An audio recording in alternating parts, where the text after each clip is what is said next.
Why we feel scared. మనము ఎందుకు భయపడతాము కొత్త వాళ్ళు కలిసినప్పుడు ఇంగ్లీష్లో మాట్లాడడానికి?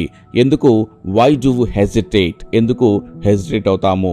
దానికి కారణం ఏంటంటే ఫియర్ ఆఫ్ మిస్టేక్స్ చేస్తామనే ఒక భయంతోని, ఫియర్ ఆఫ్ జడ్జిమెంట్ అంటే మన జడ్జిమెంట్ కరెక్ట్గా ఉంటుందో లేదో అనే ఒక భయం వల్ల, ల్యాక్ ఆఫ్ ప్రాక్టీస్ అంటే మనకు ప్రాక్టీస్ లేకపోవడం వల్ల కూడా మనం మాట్లాడలేము, ఓవర్ థింకింగ్ అంటే ఎక్కువగా థింక్ చేయడం వల్ల.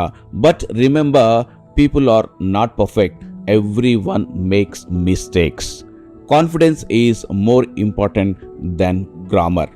How to start a conversation? మన కన్వర్సేషన్ ఎలా స్టార్ట్ చేయాలి? Beginning first greeting. స్టెప్ 1 ఏంటంటే గ్రీటింగ్తో స్టార్ట్ చేయాలి. Say hi, hello, good morning, very simple. Step 2 ఏంటంటే స్మాల్ క్వశ్చన్, దానికి కంటిన్యూషన్గా ఒక క్వశ్చన్.